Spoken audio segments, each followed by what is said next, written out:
Warren Buffett, the CEO of Berkshire Hathaway and the second richest man in the world, announced yesterday he is giving much of his $40+ billion fortune to the largest and perhaps most admired foundation in history, the Bill and Melinda Gates Foundation. In essence, he is using that foundation to pass his money back to society. It means the foundation, which now spends $1.5 billion per year on global health, education, and libraries, will now spend $3 billion per year. Think of the consequences for those who are poor, sick, and uneducated. It means Bill and Melinda and Warren can make even more real the guiding principle that all lives are equal. It means Warren Buffett joins great names in business history and philanthropy, Rockefeller, Ford, Carnegie, and Gates, who've given their fortune back to society. Think of the possibilities, and you understand why this is the most important and historic announcement ever in philanthropy. I am pleased that Warren, Bill, and Melinda are making their only television appearance today on this program. Warren is a very good friend, and I know and have great respect and affection for Bill and Melinda. Bill and I have done many television interviews before. This is Melinda's first appearance, and I hope not her last. Finally, Carol Loomis, the great business reporter from Fortune magazine, she broke the story yesterday, and her cover story is in Fortune magazine. The story is entitled, Warren Buffett Gives It Away. I am pleased to have Warren, Bill, and Melinda at this table. Thank you. This is as much of a win-win as I've seen in a long time. Yeah, it doesn't get any better than this. Tell me the significance, as you see it, of what's happened. Well, it's something I've always planned. My wife, Susie, and I had planned that whatever I made would go back to society. And originally, I thought she would outlive me and that she'd make the big decision on it, the manner. But since her death, I had to rethink the best way to get the money into society and have it used in the most effective way. And I had a solution staring me in the face. And I'd seen Bill and Melinda do what they have done with their foundation. They've done it with their own money. They've poured themselves into it. The decisions are great. Their goals are similar to mine. So the time is now. Bill has already given you a book to start reading about all these issues. He gave that to me last night. Yeah, there'll probably be a quiz after the show. We'll get to some of those questions. How much do you know about malaria and tuberculosis? Yeah, right. I think he wants me to contract all these diseases just so I can work on it. How do you two see the significance of this for you, for the causes you serve? Well, for us, it's just fantastic because we look at it as doubling the impact. The diseases we've already been working on and the education and the inequities we've been looking at for so long just basically double by Warren's gift, and it's incredible the depth that we'll be able to go to on some of these global health issues. Bill? Well, it's a huge responsibility. In some ways, if you make mistakes with your own money, you don't feel as bad about it as if it's someone else's. So now we're even more intent on doing it right. And it's a very exciting time. The advances in medicine and other things we can do to relieve poverty, we've been making good progress. And with the doubling of resources, we think our impact can even more than double. And so it's thrilling, but it's a huge responsibility. I mentioned that you two believe, and the guiding principle has been all lives are equal. What do you mean by that in terms of how it affects you and how you look at the world? Well, it's a pretty simple thing, and it goes back to something Warren talks about, where you can be born anywhere in the world and your opportunities are very different. This is ovarian lottery. Yes. And it's not really fair that we could save lives for a few $100s in many countries, and yet we don't. We don't discover the drugs, or even if we have them, we don't get them out there. And it turns out that if you save those lives, that has this incredible effect on reducing population growth, surprisingly, and then you have more resources to have great nutrition and education and get this virtuous cycle going that the richer countries have experienced, and that's an amazing thing. That should happen throughout the world. You mentioned Susie's death made you begin to think about it because she was not going to outlive you and run the Buffett Foundation. Tell me about what led up to this. I mean, was this sort of, you went to Bill and said, I've decided what I want to do? Were there a series of conversations? How did it unfold? Well, I began to mull various possibilities, and I wanted the money to be used effectively. And I've looked at a lot of foundations, Charlie, and there are a number that I admire, but there's none that are in the same class, in my view, as the Bill and Melinda Gates Foundation, and not just because of size. they really have looked at the world without regard to gender, color, religion, geography, and they said, how can we do the most good for the most people, and particularly the people that have gotten the short straws in life. So I mentioned that I was thinking about it to Bill, well, many months ago. Yeah. But I still was playing around in my mind the best way to do it, because I wanted something that would work well for the Berkshire Hathaway shareholders as well as for the people who are going to be the beneficiaries of the money. And finally, I came up with this plan, and when I decide on something, I'm ready to go. True words have never been spoken. That's true. So when you first heard this, what was your response? What did you think? When I first heard it, it's something that's very hard to believe that it might actually happen, but immediately turned for us to the responsibility. You know, when you give away your own money, you feel incredibly responsible as you do that. And then we look at it and you say, this is the body of Warren's work for his life. You feel, I think, doubly responsible giving away somebody else's money. And then I think immediately we turn from that and say, okay, what can be done for the world? What can be done for good? And it's just an awesome thing to be able to think about the number of people that you could lift out of poverty with a gift like this. Were there any issues that came up, Bill, in terms of the mechanics of this, how you do this? I mean, Warren had decided that he's going to give to 5 foundations, 6 of it going to Bill and Melinda Gates Foundation. I mean, any logistics here that you had to overcome? Well, in the last few months, we probably paid some lawyers' bills to make sure we got it structured the right way. Yes. But you know, in the end, even though there's some paperwork and some of that, it's really pretty simple. One other thing that we're thrilled about is Warren's joining us as a trustee, and so there'll be 3 trustees of the foundation. And that'll be a great addition for us. But that was not a condition of the gift, Charlie. Yeah. That you I'd be totally happy if and the 2 of them are going to be running it. But, and we would have been happy to have Warren as a trustee without the gift. Yeah, exactly. That's how it turns out. And the idea, the only condition of this, if something happens to them, if a plane goes down, as you have said, then what? Well, that's a very, very low probability. But if they weren't available to run it, I would want to take a look at what the ongoing situation would be. Yeah, take a fresh look. Doesn't mean I wouldn't be doing the same thing, but I am doing this because I've seen 2 extraordinarily talented people apply themselves big time to the major problems of the world, and I would want to see what was going to be the next act if that happened, but it isn't going to happen. There is also a selfless act. I mean, didn't you have any great desire to see the Buffett Foundation and the Buffett Library and the Buffett this and Buffett that? No, 0. No, I like the Omaha Public Library. What will be your role then? I mean, you will be a trustee, but will you sort of, what? If I have any ideas, they can use me as a sounding board. They can use me any way they want to use me. Well, they're already doing that. Yeah, well, that's true. And so there really, it's not a big deal. But if anytime I can be helpful, fine. I won't get involved in their investments. That complicates life. So I'm totally out of that game.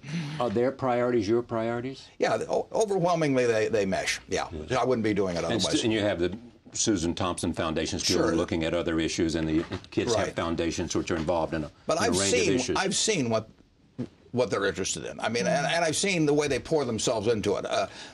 Bill gave a presentation at the Greenbrier in 2001. It was right after 9/11, and it was one of the best talks I've ever heard. I really wish I'd had it on tape. I encourage him to go on with Bill Moyers later on. But it blew us all away. There were 40 or 50 of us there, and when you see a couple of outstanding minds, passionate about doing something that's in sync with what you would like to see done, that's a no-brainer. You describe the brains as ungodly in Fortune magazine. The idea of what impact this has. Will it change priorities? Will it change, obviously, the size of the staff? Will you be able to do things that you couldn't before? Well, absolutely. In some ways, we have the challenge of success. That is, every time we get a new drug, then you have a much bigger problem of how do you get it distributed? How do you make sure it has the impact you have in mind? And if you look at the top 20 diseases, there's at least 10 of those we're making very good progress and can expect in the next 5 to 10 years to have solutions. And so scaling up is very important. In education, as you get one high school that's working well, it's a model, you'd like to see that spread throughout the country. And so what we've got here is the opportunity now to really deepen and accelerate. We'll add some things that relate to poverty, but the top goal being going after the health and poverty issues, and then education is the second. That's not going to change. You have found that, in fact, if you can change health, it will have an impact on how many children people have. It'll have an impact on a whole range of other things beyond their health. Absolutely. And I think what this allows us to do is deepen what we do in health. So where we're already working on medicines for malaria or tuberculosis vaccine or an AIDS vaccine, we can also start to surround those programs. You can't give somebody medicine if they don't have any food in their belly to eat or if they don't have clean water. And so looking at some issues around, say, agriculture to help small farmers in Africa, give them drought-resistant seeds for sorghum or help them get seeds that if there's a virus in their banana doesn't spread from crop year to year, help them get their products to market and have more information, helping them figure out ways that they can have clean water or healthy food to lift their family up while we're also starting to solve some of these diseases, I think is how we'll deepen the impact of what we're doing in health. Is there and has there been any kind of dilemma between spending money on terms of the future, as you did with the Grand Challenge, and spending money today in terms of the logistics of getting existing drugs to people? Absolutely. I mean, we have finite resources, and there's a very healthy dialogue that goes on where some say, hey, you ought to spend more on the immediate solutions, and others say, no, you're kind of unique in being willing to fund the research, and so you should focus more on that. And that's great. Having that ongoing dialogue, people who disagree with this, getting advisors to come in on those issues is very helpful. You know, take AIDS as an example. Spending money on prevention has this incredible impact because every case you prevents the cases that might have caused. Right. But then you see the face of the tragedy, the people who are getting ill, and you want to have treatment getting to them as well. And so these problems are big problems that can absorb huge amounts of money. And in fact, that's why we need to work with governments and make sure they get involved. And we've been very pleased to see many governments around the world step up and do more in this area of global health. And I think sometimes we also look for, is there a model project that we can do to prove something out that then can be taken to scale in other places? So we got in early with antiretrovirals in Botswana, knowing that we couldn't possibly give antiretrovirals to everybody in Africa that needs them. But if we could prove out that a country could really do it when it wasn't being done. So we got into that in 1999 with Merck. We each put in $50 million. And the first time Bill and I went to visit Botswana, even in 2003, there were only about 3,000 people, even then, with our program on antiretrovirals.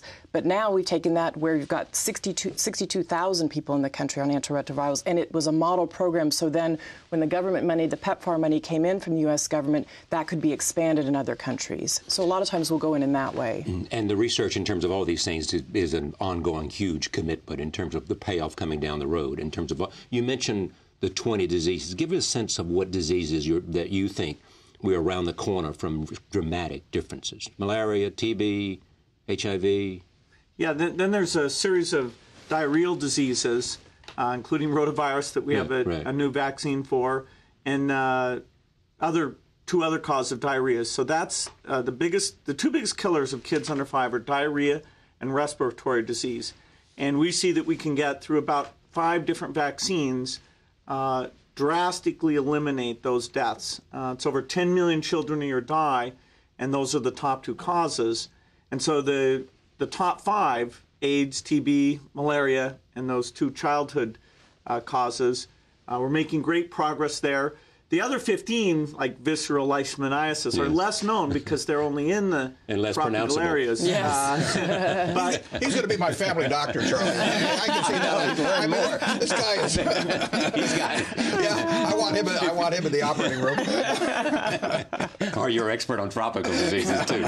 The idea of what they are doing, was it important to you to be able to make this philanthropic gift and have it pay off immediately? Well, you certainly want it to be used intelligently immediately. The payoffs don't necessarily come that fast. And frankly, that's why they'll be a lot better at this than I am. I like immediate feedback on things. I mean, you know, I'm the kind of guy. If I walk into the ice cream store, I mean, I want a triple dipper right then. You know, so you don't want to send down. No, and really, philanthropy, you have to have a longer view than that. You have to take delayed results in many cases. Now they're going to be impatient to get the best results they can, but it's a different game in that respect, and they're very well suited for it. You weren't convinced that you'd be good at philanthropy, were you? I think I'd be terrible at it. Why? Well, other than the fact you just said. I like the fast feedback, right. but secondly, it probably requires answering to a bigger constituency in a sense than I like doing. I like to look in the mirror and ask myself whether I'm doing okay, you know. And there are a lot of people whose opinions I really don't want to listen to, you know. So you have to be a little more diplomatic, perhaps, than I am. And you know, I'm just delighted, Charlie. You know, as I said in that article, I mean, if you've got something important in life to do. Let's say I was going to play the golf match of my life, you know, and I could get somebody to substitute for me like Tiger Woods, I would do it. Go with Tiger. No, and if I had to sing on television, you know, and I could just mouth the words and get Sinatra in the back room, you know, doing it for me, I'd do it. So the idea that you have various responsibilities in this world, and this money is a responsibility, but if you can get somebody better at doing something that needs to be done in your place, you know, I'm used to that. People have been speculating, as you know, for a long time about why you haven't done this before. And you were saying you haven't done it before. Susie's death was one thing. Yeah, well, but if you go all the way back, Charlie, I mean, Susie and I decided when we were in our 20s that the money would go back to society. When you told her you were going to get rich, one thing you could sure. Well, I was sure, but she thought I was delusional. But as time went along, I managed to convince her. But you know, it was always going to society. There wasn't any question about that. Now, my logic, but it also went down the grade of what I wanted to do. But my logic was that philanthropic needs would be huge today, tomorrow, 20 years from now, 100 years from now. And if people were going to devote their money to philanthropy, the ones who were high compounders should take care of the philanthropy 20 or 40 years out. Because that would be you. It would pound. Yeah, and I really thought, you know, it made way more sense than to give $1 million 30 years ago, which might have been all I would have had available, to have it compound. And people who are low compounders should take care of the current needs. I mean, if I ran a university and I had 2 wealthy alumni and they were going to supply all the money, I would take the guy who wasn't going to do much with the money and use his money currently, and I would have the other fellow compound for me. So anyway, it was a convenient way to think anyway. And you know, that has been my philosophy on it, but now is the time. You think people are surprised you did this? Probably, yeah. When you made this decision, you had to ask yourself, will there be consequences for this extraordinary compounding that has been taking place? And will it affect Berkshire Hathaway stockholders? Yeah, and I don't think it will one iota. As a matter of fact, 31% of the money that Berkshire Hathaway makes, if we can make another $100 million, 31% of it through my shares is going to philanthropy. So if there's any, if you could have a greater motivation than I've had over the years, I'm not sure you could, but I would have it now. I mean, it's a great feeling to know that as the company becomes worth more and more money, that it actually translates into something good for people around the world. So people put this value on it. You just for the benefit of the audience, the Bill and Melinda Gates Foundation, about $30 billion, something thereabouts. Right. That stock is committed, and in terms of present market value, it'd be about $30 billion. What you are doing is committing about $37 billion based on the value of shares today. $37 billion. Right. It'll be given. It starts immediately in 2006. Right. It will be given over a period of years. It'll be given indefinitely, in a sense. I mean, and to the extent that Berkshire becomes more valuable, which I think it will. it can be a lot bigger than $37 billion over time, and I think it will be. And the bigger the better. And it can be going on 20, 30, or 40 years from now. Bill and Melinda will agree on this point. I know of no one who loves his work more than this guy does. Absolutely. He loves to tap dance to work, as he says. That will continue. Yeah. You'll go back to Omaha and tap dance to work and make these decisions now knowing that you're not only benefiting the Berkshire shareholders, but also people's lives far away. I knew it would benefit philanthropy eventually, but now it's very tangible. It's very tangible. And every year, I hope those shares that are committed to go that year are worth more money. And over time, I think they will be. So this can be a lot bigger, and it's up to me to work to make it so. But you do grow great satisfaction from the fact that you now have made this decision and you know where it's going. Yeah, absolutely, Charlie. I mean, it's the second act of the money. Basically, you amass these claim checks, in effect, which money is on society, and then you figure out the best use for them. All right. How is your role going to change at all? Bill announced, a month ago, that you were giving up chief software architect at Microsoft, leaving executive responsibilities, although you remain and will remain as chairman. Does that mean that your role at the Bill and Melinda Gates Foundation will change? Yes, in June 2008, I'll switch and become full-time at the foundation. And that was actually developing in parallel with Warren's thinking. But not connected? And they're unrelated. They're actually somewhat synergistic. That is, it's thrilling that as I'm going to full-time, that the scope of the resources have been expanded, more than doubled, because of what Warren's done. And my role is to help us learn. Melinda and I both travel quite a bit. I'll get to go to a lot more schools, a lot more of those trips, read more of these long health books. Patty Stonecipher runs the foundation, has done a fantastic job, and has been thinking about this scaling up, how we grow the staff and yet keep the efficiency that we all believe in. And so I'll be helping with strategy far more than I've been able to. So rather than one day a month, you're now going to have him as your assistant partner.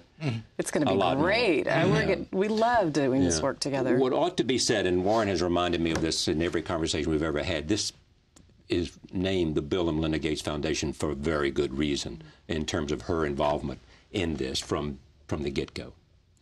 What do you do, and how is it divided between, and how will this evolve in terms of you two as trustees and sort of make all the decisions and set the vision along with the people who execute them like Patty? Well, I think you're using the right word, which is evolve, which is how our roles have evolved over the last 10 years that we've been at this together. I mean, I think it's hard to predict exactly how much time you're going to spend on something, but Bill spent more and more time over the years. I've had a bit more time, obviously, because I don't have a full-time career. Our kids are getting to where they're all at sort of school age now.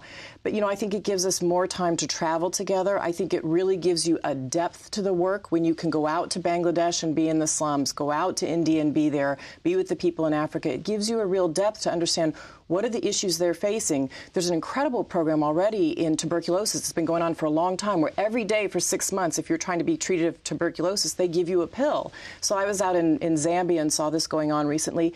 But, you stand back and you ask the question, well, 6 months every day coming and standing in line for 2 hours to get your pill with no food in your belly, that's not a successful health program. So sometimes I think you have to actually be on the ground to understand what those numbers mean. And we're already looking at how do you cut that time in half and how do you ultimately get a vaccine. But I think those are the types of trips and the types of discussion that enrich the flavor of what we do together. And today, when I come back from a trip or when we're on a trip together, we just have a whole nother level of discussion about where we want to go and how we want to deepen the work. Many people believe that because of business techniques, demanding results, setting goals and making sure that they are met, that you guys have introduced something new to philanthropy and as a model. Tell me how you think the Bill and Melinda Gates Foundation is different, or how you believe its guiding principles ought to be. Well, I think there is something to be said for being incredibly results-oriented and having the kind of optimism that if you bring great people together and set very ambitious goals, amazing things can happen. I don't think that's totally new. I think you can go back to Rockefeller and say he was willing to go against conventional wisdom. He was willing to take on very tough problems. Again and again, we find things where the Rockefeller Foundation was doing it right. The philosophy that Carnegie had in the Gospel of Wealth, Warren handed that out at a get-together we had, and it really helped me think about philanthropy and how you ought to set very high goals. This is before you created the foundation? That's right. Mm-hmm. The whole idea. It was over in Ireland. The whole idea of not that leaving the wealth to your children would actually not be the best idea for society or for them. That came out of some things that Warren was talking about right around the time we met him. I was stunned to think, oh, geez, this is a problem I'll have to deal with. Here's some very good advice about that, and now here we are. But I do think energy and pulling people together the right way, getting partners to work together in new ways, it's what's allowed us to move as fast as we have. Charlie, in business, I've had a great partnership with my partner Charlie Munger, and I've seen what happens when you get two people together that are totally in sync, but also have different ways of looking at things, but are working toward a common goal. And you could not have a better pair than Bill and Melinda running a foundation. I wonder, do you think he'll be drawn into this, and so his involvement will deepen? A little bit. I think Warren would be an incredible philanthropist, but he loves his job, and that's what he's going to do full time. Yeah, but you love your job, and you have misgivings about leaving Microsoft. No, I do. This is a tough one. It's unusual to have two things that you love and that you think are important and challenging. And so, I've had this debate for several years, and I wanted to be very explicit about the change, and I don't even know what it'll be like, but I'm very excited about it. And this just reinforces the importance of having that time and spending it well. But, we had Warren at a discussion about microfinance about a month ago, and, it was great talking with these bankers. And, Warren was asking about their costs and did people repay the loans? And so we're going to draw them in a little bit. We'll do our best. I bet. You said it famously about children, your own children, who you've done wonderful things and created foundations for them. I'm very proud of them. Yeah, exactly. And you're very proud of them, and they feel the same way about you, that you wanted to leave them enough money so they could do whatever they wanted to do, but not do nothing. Yeah, that's so they can do anything but not nothing. And, I don't believe in dynastic wealth. I mean, if you contrast, it's nice to leave something to kids. And I mean, I can understand a person who wants to leave their farm or a small business they built and all of that to their children. But dynastic wealth, the idea that many generations should be able to go without doing a thing if they wish, simply because they came from the right womb. I mean, that really strikes me as flying in the face of really what this country is about. I mean, we believe in a meritocracy and equality of opportunity, and dynastic wealth flies in the face of that. So I've really felt that if you have a choice between having a foundation like this doing tremendous things for people all over the world, or having a bunch of people, as they say, that came from the Lucky Sperm Club. Right. The ovarian lottery thing, yeah, too. Right. Yeah. Now, you mentioned Charlie Munger. Yeah. You called him up and said, I'm thinking about doing this. What was his reaction? He says you finally had a good idea. I've been waiting for that for years. Did he really? Yeah, a bit more or less, yeah. Took me 40 years to get that out of him, but I finally did. One good idea. Yeah, one good idea. Yeah, you're not expecting another one either. Yeah. But he believed in it and said this is the right thing for you to do. Yeah, sure. The idea that Warren got you to start thinking about philanthropy. Then in 1993 or 94, you read this report, World Development Report. Tell me what that said to you that seems to be linked to everything you have done since then. Well, before I read that, I thought that the world was really prioritizing how money was spent so that it would go after these inexpensive ways of saving lives, and that there wouldn't be a disease that I'd never heard of that was killing over 500,000 children a year, rotavirus, right. And that if there were, all the drug companies would be working on it. And so this fact that when people are so poor, they can't afford the medicines, so nobody works to create those medicines, and you have diseases that aren't in the rich world, so you don't get the trickle-down benefit that you're solving it for the rich and therefore eventually it gets to the poor. I hadn't known that. And you didn't know this fact, and so therefore... Right. I thought that coming into philanthropy, all the really important stuff would already be addressed, and so it would just be on the margin what could be done, and that you'd have to struggle to find something really impactful. But once I read that report, I said, hey, there is something here, actually a tragedy that it's not addressed, but in terms of being the key priority that we could put our energies into and go after, it just jumped out at me. Charlie, Bill and I sort of have a background mindset of a market system. And a market system works awfully well. It's worked well in this country. But a market system has not worked in terms of poor people around the world with a disease that should be available for just peanuts, really. It doesn't work because people can't afford to participate. The market system just fails in that case, and you have to interject yourself into that and make sure there is a system that will deliver. I'm a big believer in the market system 95% of the time, but the it's done pretty well for me. And the world. And the world. Yeah, and the world. Absolutely. But there are things where the market system is not going to solve the problem, and that's where Bill came in on this. You have said to me in other conversations, that when you were thinking about what foundation you might be involved in, not in terms of choosing one, but in terms of what your money might, that you wanted to choose things that had perhaps been neglected. Yeah, if the money is pouring into something and talent, right. There's really no reason to duplicate. There's millions of good things to do in the world, and you're looking for something that's important. You're looking for something that you'll be reasonably good at in terms of implementing any ideas that do come to mind, and you're looking for something that really needs more funding. And that's exactly the way that Bill and Melinda have come at the problem. You know who Bill and Melinda can certainly speak to this, who would love this, is Susie. I mean, the idea of what you have done. Because she said to me, I'm always wanting him to... Right. No, to do more. Yeah. I was not not holding her back. We'll put it that way. Holding her back from speaking her mind or from giving away.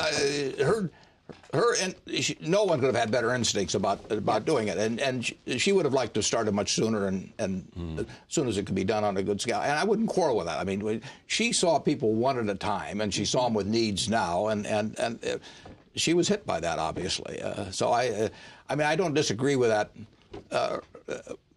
It was perfectly natural for her to react that way. And if I died when I was 60 or something, and there'd been a lot of money then, she would have really gone to town with it. And you would have been pleased that she would be running a foundation dedicated to that. No, absolutely. And she cared a lot about these issues. I mean, she talked enormously about women lifting themselves up in their situation, and particularly having access and tools to family planning was something she was very interested in. And she traveled extensively, especially to Vietnam and a lot of places in Southeast Asia. So she cared a lot about these inequities. And I keep thinking how pleased she would be she has made this decision. Yeah. I mean, and reproductive rights and parenthood and all those kinds of issues.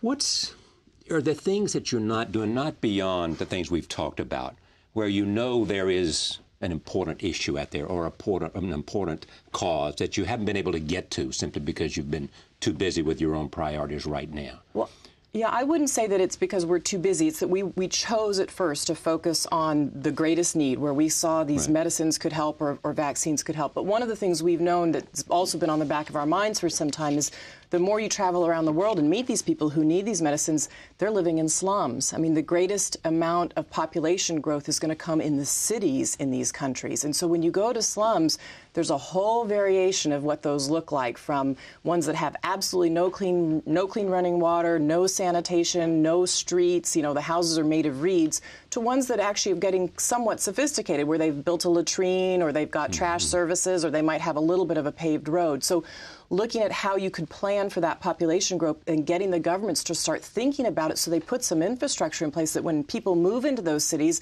and they are living on less than $2 a day, that there's some place that they can go to actually have basic services.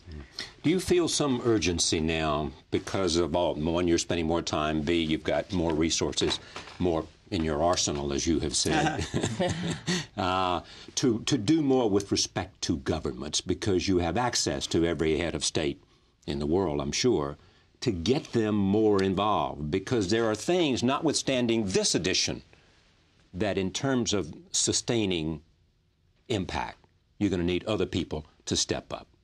Absolutely. And the last few years have been good. The United States, under President Bush, has stepped up with the AIDS money under the PEPFAR program. A number of European governments, led by the UK, but with France and others, have stepped up and given more money to vaccines. Norway also doing a great job there. And we need to keep that going. Bono has been a great partner in getting that dialogue going and creating the visibility. In fact, Warren and I called him up and gave him the news of what was going on here. Now, this was last night or a week ago or what? Yesterday afternoon. Right after the story came out. We could not be creating another possible leak. Oh, yeah. He might be singing about it. He'll be singing about it tonight, I'm sure. We hope so. Go ahead. So, you called him up. Getting governments, the rich world governments, more engaged in these issues in the right way, and then getting the developing world governments to have these priorities and get the infrastructure in place, that will make a big difference in how effective we are. We have to do that, and we're going to get more time to focus on that. And treating with more urgency. How much corruption is there in the delivery of health care to the poorest among us in the most difficult countries? Well, in fact, some things like building roads or building a dam, things like that, you end up with a lot of layers that lend themselves to diverting the money. With vaccines, it's easier to have transparency. Nobody likes to hoard them because you don't need that many. And you have to refrigerate them and all that. Being able to go out and check if they were actually delivered, to check the coverage, is relatively straightforward. So we have to be vigilant on this. There's always going to be things like, the Jeeps that got bought and where did they end up. Right. But it's a simpler system than most development, and therefore we ought to be able to make sure that 95% of it gets exactly to where it should go. There's going to be a little bit of leakage, but in fact, if you're not comfortable with that, you shouldn't get in this field at all. If you don't recognize leakage, that's it. You hope, in what way this will, in a sense, spur other wealthy people? Well, it's an interesting thing, Charlie. When people are thinking about amassing wealth, they frequently go to somebody else that they think knows more about it than they do and join in. I mean, 50 years ago last month, I started a partnership, and 7 people gave me $105,000. Now, why'd they do it? They thought I would be better at accumulating money for them than they could themselves. Good bet. Well, it worked out okay. But why not apply that same thinking when you're eventually dispersing wealth? I mean, the idea that your old business cronies or some local pals at the country club or whomever, or even a professional staff that may take over the agenda. The idea that you can't also apply that same theory of getting people that are better than you are at doing something in dispersing wealth as well as in amassing wealth, I think it's sort of obvious. So I would hope that people, even of modest means, that don't have something specific that they really want to do it. And if they have something specific, God bless them. I mean, if they have their alma mater or whatever. But if they really are sort of groping for what to do with far more money maybe than they ever anticipated that they would have, they can look around. It doesn't have to be the Gates Foundation at all, but they should look around for somebody that they think will do the job better than they could do it themselves, that has somewhat similar goals, and turn the money over to them. I think it makes nothing but sense. One thing that the Gates Foundation does, many people may not know about, is that you create partners where people are not willing to take. They can't, because in a market system, pharmaceutical companies or perhaps governments, because they can't take the first step. Right. Tell me how that works. Well, I'll give you an example maybe that will highlight this. There's an organization that we work with called Institute for One World Health. There's a disease that affects a lot of people, about 200,000 people, primarily in certain states in India and Bangladesh.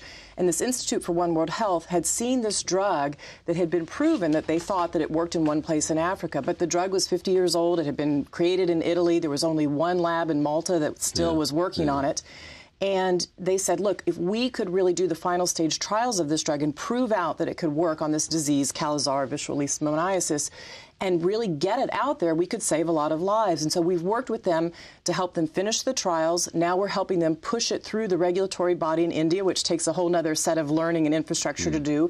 And then ultimately, we'll actually go with the David and Lucille Packard Foundation, having an organization they work with called Janani that actually can distribute drugs out in these particular states, in this place in Bangladesh. And so we'll work through them to get the drug distributed out. So that's an example of how we took something where there really is no market for that at all in the developed world, but in the developing world, it's a horrible parasitic disease that lots of people die from, and so we're going to help get that out to the people that need it through those different organizations. Is there much sharing of information among foundations and at the highest levels of people that are doing research on important subjects? Absolutely. Unlike the software business. Yeah, because there's no rivalry, really. We're all going after the same thing. And we don't do any science ourselves. You mentioned pharmaceutical companies. Well, they know how to create drugs and test drugs. And so, for example, GlaxoSmithKline, GSK, has been one of our partners where we're using their expertise, but we provide the financial resources so that they can turn to their shareholders and say, hey, this is responsible. We're doing rich world drugs, and the resources are here for us to apply ourselves to malaria, which is one of our great partnerships with them. So in a sense, we're just a small piece of the puzzle. It's these partnerships that we create that really do all the work. They'll provide the kind of manpower and money that you need for the future. Do you have any idea how many lives the work of the Gates Foundation has saved? What do people tell you about the children that are alive today that might not have been otherwise? Well, particularly the easiest place to measure that is in the vaccine work. I mean, we got into that work early in 1998, 1999, and we made a large commitment to this global Alliance for Vaccine Initiative that we actually helped create, and we got other governments to come into it. Which has been the biggest recipient of your funds. Exactly. We gave them $750 million initially, and we went back just this year and announced, or in 2005, announced another $750 million grant over another 10 years. So we've gotten rich governments to come into that fund, and then 75 of these developing world governments come and apply for the money. But when you look at the vaccines that are out there, we think we know that 1.7 million lives have been saved just by children getting the basic vaccines that we take for granted in our country. Diphtheria, tetanus, and pertussis is something every mother in the U.S. goes and gets for her child when they're under the age of 1. That, getting out some of the new vaccines, Hib, yellow fever, those are all things that we're getting in the hands of children. So you can measure it in that way. And they estimate over the 10-year life of this thing, I think that we'll save about 10 million children's lives via those vaccines. 10 million? Yes. That says it all, doesn't it? Makes it ever, doesn't it? It does. Is this part of what drew you away from something you loved to where you will spend the rest of your life? You're 50 years old. You're 75. Yeah, you know. I've noticed. Well, Carol Lynn, first question, she said, are you ill? Are you doing this because you're ill? I'm in amazing health. I mean, considering the fact how I eat, no, I can't believe it. And burger ice creams and Coca-Cola. Absolutely, but it works. Is the fact that you can save lives something you never imagined when you were in, as you have said, 24/7, would you say I was a eye shade, eyes down software guy? Well, doing software is a phenomenally fun thing, and the empowerment it provides, that I love, and I'll always keep a connection to that. But as you say, for the rest of my life, starting 2 years from now, my full-time work is going to be this foundation, and it's thrilling because I meet brilliant people. I give them a little bit of optimism, show them maybe a path they might not have seen, go out in the field, see the setbacks, try and figure out a way around those. I get to work with Melinda, my dad, Patty Stonecipher, just incredible people. And so, I'm doubly blessed to have had the work at Microsoft and now this foundation work when we described to a friend what Warren was doing, we were saying, wow, this is an amazing thing that the two of you met and that this could come together. And they acted like it was, almost obvious that this would happen. I have to say, to me, it wasn't. And even when Warren first mentioned it, was like, wow, is he serious about that? Wow, are we ready for that? And it's only hitting me today. I mean, this is the day Warren's going to actually sign these letters. But how long ago was that, Bill? Do you remember? He first mentioned it to you. Over the last year and a half or so, he mentioned it. And at first it was, kind of in passing, just a very nice thing that, gosh, your foundation's doing well. And we'd had that ongoing dialogue. It was in the last few months that it was clear he was getting very serious. And with Warren, once he decides something, it's very crisp.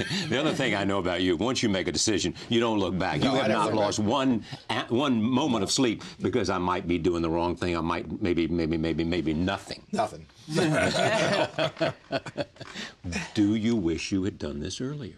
No, I really don't. I think this is the right time. This is the right time to do it. Yeah, I do, Charlie. Yeah. I've had a good chance to see what they've done. I feel Berkshire is positioned better than ever for the future. I mean, one thing about it is, if I'd given the stock in a lump amount, there might be people who say that they were too concentrated in one stock and that sort of thing. Well, I want the well-being of their foundation to be sort of concentrated in Berkshire because I think it's going to do very well. So I wouldn't want them to be forced to sell it and buy government bonds or something of the sort. So this way, I think I don't see how it could be any better. So they're sitting on stock, and they may or may not have to cash in the stock. Well, yeah, but they'll tend to cash in the stock as it comes, as will the other foundations. But I've got to raise money to spend. All these years ahead to make the stock more valuable, which is I've always wanted to do anyway, obviously. But it'll be even more fun now. Yeah, but I'm coming back to another point. How will this change your life day to day? Zero. Yeah. You go back to Omaha and you tap dance to work. Right. You get on the phone. Bill once said to me, you do three things. You talk on the phone, you read, you play bridge, and then watch an occasional television show. What else is there in life, Charlie? Well, I'll tell you what else there is in life. There is the satisfaction to know and to see that you can, while you're alive, not when you're dead, and not among executors, that you can do something that you can see because it's already taking place, changing lives, saving lives. And see it getting done right, which is really terrific. With accommodation, The idea of what you have done, has it changed your thinking since you began this in 1994, was it? Yeah, absolutely. We're every year, and we're going to go on learning. In philanthropy, to make sure you're spending the money right is harder. You don't get a market response quite the same way, and so you're gonna do things wrong. And you're dealing with partnerships and incentive systems, and so there's a lot of choices that you have to make. For example, when we started out, we didn't think of having a dialogue with governments because we weren't sure enough about what we were doing to be able to go and say, look, put more money into vaccines, put more money into AIDS. And it was 4 or 5 years into it that we started to say, wow, even our resources are small enough that we're going to have advocacy. And so that's a new capability that we're getting better at, and working with partners like Bono to have that. And we need to keep learning. And even, I would say, even in education, the U.S. education system, realizing, I think we went into it a little bit naively at first, thinking if we could get enough of these small schools up and running, you'd get enough that the system would see how great they were, that they would start to really replicate. And as we've learned more, we've realized not only do you have to have, of course, great intermediaries to replicate those models, but you really have to work with the state and local government. You've got to work at the district level, politics. And you've got to work at the state level if they're going to sustain those schools and grow more over time. And that's been a lesson for us. And we'll take lessons like that in every area that we work in.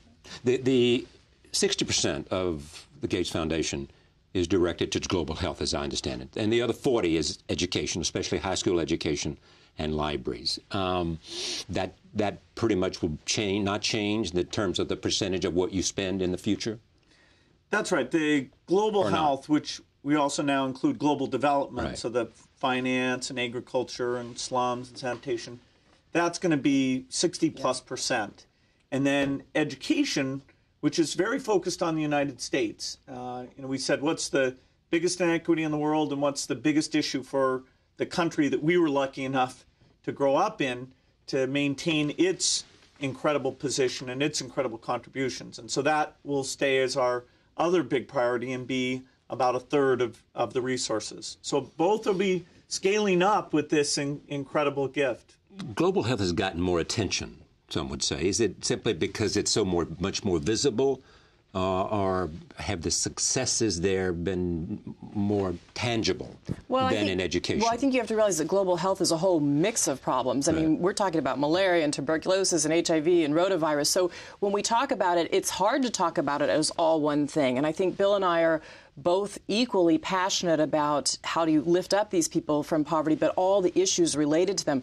We talk a lot about U.S. education, but I don't think there aren't quite as many things that to go and discuss as there are in global health, where we're constantly pushing in all these different areas. So, and I think also as Bill gets more time and we're in the schools more, you'll hear us even more talking about the U.S. education system. We are passionate about it. And, I think we give a lot of scholarships. We've got 1,000 kids a year on scholarships through one of our programs. And those are fantastic stories when you go and talk to those kids.